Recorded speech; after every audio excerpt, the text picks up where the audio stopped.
আপনারা জানেন এই চিলমারি অনেক ঐতিহাসিক একটা উপজেলা।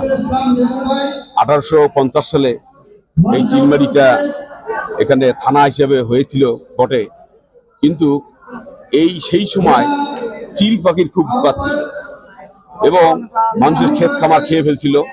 এবং কোনো বাড়ি যদি কোনো লোক যদি একটা চিলকে মেরে ফেলতো তাহলে ওই বাড়িতে কমপক্ষে 10 দিন ধরে এই চিল পাখিগুলো তাকে আঘাত করছিল। এই আঘাত করার কারণে এবং তারা মনে করলো যে উপদ্রব থেকে বাঁচার বুদ্ধি কি, পরে ব্রিটিশ সরকার তারা একটা দরখাস্ত করলো। এই ব্রিটিশ সরকার তখন তাদেরকে বললো যে এদের চিল পাখিকে মারতে হবে। এই চিল পাখি মারার জন্য তারা তীর, ধনুক, প্লাস এবং ব্রিটিশদের যে অস্ত্র ছিল সেই নিয়ে সারা কুড়িগ্রাম জেলার লোকদেরকে এলান করে দিল। তখন এই কুড়িগ্রাম ডিস্ট্রিক্টে যত লোক সেই সময় কুড়িগ্রাম থেকে যারা লোক আসছিল সেই লোকগুলো এই চিল মারার জন্য আসছিল। সবাই জিজ্ঞেস করতো কই যান ভাই, কই যান, বলতো চলো চলো চিল মারি, মানে চিল মারতে হবে। সেই ক্ষেত্রে সেইখান থেকে এই আজকে চিলমারি, এই চিলমারি আরো অনেক ইতিহাস আছে। আপনারা জানেন 1973 সালে যে কুড়িগ্রাম সহ সারা বাংলাদেশে দুর্ভিক্ষে 15 লক্ষ লোক মারা গিয়েছে।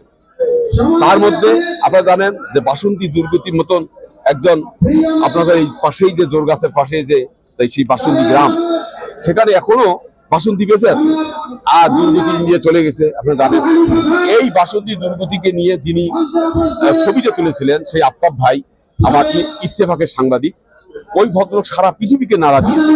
সেই অর্থে আমি মনে করি সেই 15 লক্ষ লোক যে মারা গিয়েছিল দুর্ভিক্ষে, তার মধ্যে মনে হয় চিলমারিতে আমার মনে হয় আমি হিসাব দিতে পারবো না, তো বহু লোক চিলমারিতে মারা গিয়েছে। সেই সময় চিলমারির সাথে কুড়িগ্রামের যোগাযোগ খুবই খারাপ ছিল এবং আমি দেখেছি যে এখান থেকে যারা কুড়িগ্রামে যেত তাদের গরু গাড়ি যাওয়া ছাড়া কোনো উপায় ছিল না।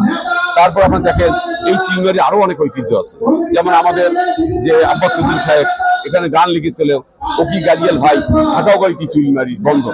এই গানটি 1946 সালে উনি যখন চিলমারি রেজিস্ট্রি অফিসে আসলেন, আসলে গান টান শেষ হওয়ার পরে দুইটা লোক আসি বললো ভাই ও তো 30 মিনিট না ভাই, গান কি বলেন ভাই, 30 মিনিটের গান কন।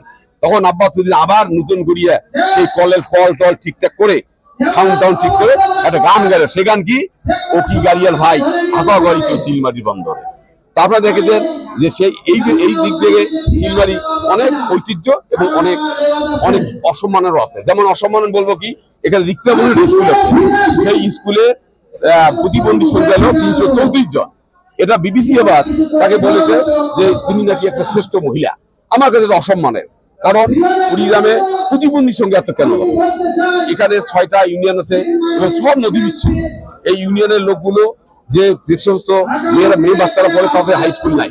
এই হাই স্কুল না থাকার কারণে তাদের খুব অল্প বয়সে বিয়ে হয়, বিয়ে পর যে সন্তানগুলো হয় সেটা প্রতিবন্ধী হয়। এবং এই প্রতিবন্ধীর সংখ্যা কুড়িগ্রাম জেলা হলো 91,672 জন। এখান থেকে কি আমরা উত্তরণ পাইতে চাই না? আমাদের দল, আমাদের বাংলাদেশ জাতীয়তাবাদী দল, আমরা এসেছি আজ কর্মী সভা, কিন্তু এই যে চিলমারি ইতিহাসগুলো মানুষের জানার দরকার। কারণ এই চিলমারিকে আসলে এক সময় 1974 সালে বলা হয়তো চিলমারির আবিধানিকত্ব হলো দুঃখ, অর্থাৎ লেখা হেডলাইন, পত্রিকা হেডলাইন ছিল সংবাদে যে চিলমারি মানে হচ্ছে দুঃখ। সেই দুঃখ আমার মনে এখনো যায়নি, সেই দুঃখ এখনো রয়েছে। এখানকার মানুষের যে দারিদ্র্যের হার অত্যন্ত খারাপ অবস্থা। আমি মনে করি এটাও একটা বাংলাদেশের রাজধানী যদি ঢাকা হয়, এই চিলমারিও একটা মনে হয় দারিদ্রের রাজধানী মনে হচ্ছে আমার কাছে, যে এটা দারিদ্রের রাজধানী। এখান থেকে উত্তরণ করতে গেলে আমাদেরকে অনেক পথ অতিক্রম করতে হবে।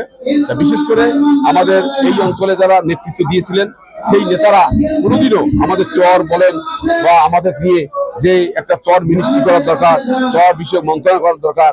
হ্যাঁ, এইটা 150 বছর ইতিহাসে, অর্থাৎ 1875 সালে কুড়িয়া মহকুমা হয়েছে এবং 1983 সালে জেলা হয়েছে, আর 1850 সালে এটা থানা হয়েছে, চিলমারি থানা হয়েছে, আবার উপজেলা হয়েছে 1983 সালে।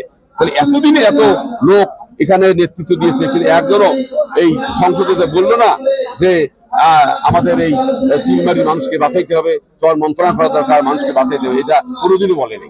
এই জন্য আমরা আসলে মনে করতেছি যে আমাদের দল যদি ক্ষমতায় আসে, আমাদের দল যদি সেবা করার সুযোগ দেয় জনগণ, তাহলে অবশ্যই আমরা চর মিনিস্ট্রিটা প্রথম করবো। এই কারণে শুধু চিলমারি নয়, চিলমারি বলেন, কুড়িগ্রাম সদর বলেন, রৌমারি, রাজীবপুর বা নাগেশ্বরী, ভুঙ্গামারি, এই যে বিশাল চরাঞ্চল, 850 বর্গ কিলোমিটার চর বা 5.5 লাখ লোক মানুষ বাস করে, এই মানুষকে বাঁচাইতে যদি পারি তাহলে অবশ্যই আমাদের দারিদ্র বিমোচন হবে।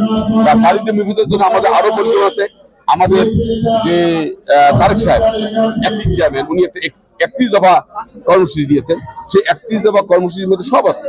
আপনারা জানেন 1990 সালে আমরা ছাত্র দলের নেতৃত্বে বাংলাদেশের ফ্যাসিস্ট স্বৈরাচার এরশাদ সরকারের পতন হয়েছে এবং আমরা তখন ভোট দিয়েছি 1991 সালে 27 ফেব্রুয়ারি সম্ভবত।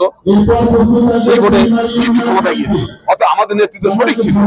এখন যারা ছাত্র জনতা আন্দোলন করে যারা মনে করতেছে তারাই একমাত্র দল যে তারা দেশ স্বাধীন করেছে, ঠিক আছে, যদি তাই মনে করেন যে ফ্যাসিস্টকে আপনারা উৎখাত করেছেন ছাত্র জনতা, তারা আপনার ভোট দিতে ভয় পান কেন? এখন আমরা যদি ফ্যাসিস্ট স্বৈরাচারকে যদি এরশাদকে পতন করা বা যদি ভোটের মাধ্যমে যদি বিএনপি ক্ষমতায় আসতে পারে, আপনাদের ভয় কোথায়? এই যে রোড ম্যাপটা খুব জরুরি আমি মনে করি।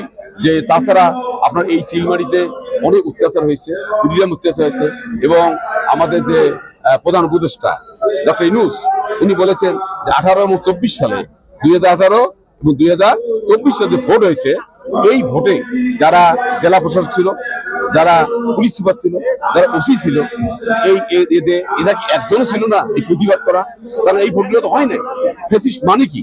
অর্থাৎ দিনের ভোট আইন মানে না। আইন না মানা মানে কি?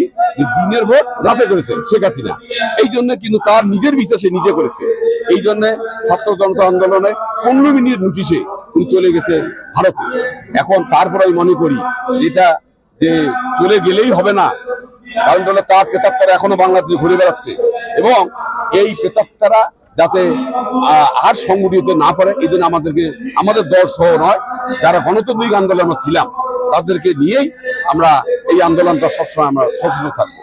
আর গণতান্ত্রিক আন্দোলনে যারা আছেন, আসুন সবাই মিলে আমরা এই দেশটাকে আমরা নির্বাচন করি, আমার দেশটাকে ভালো করি। আমরা সবাই সংসদে যাই, সংসদে যে এই গরিব দুঃখী মানুষের এবং বাংলাদেশের যে আর্থিক অবস্থা এবং এই ভালো করি। আপনাদের সবাইকে ধন্যবাদ।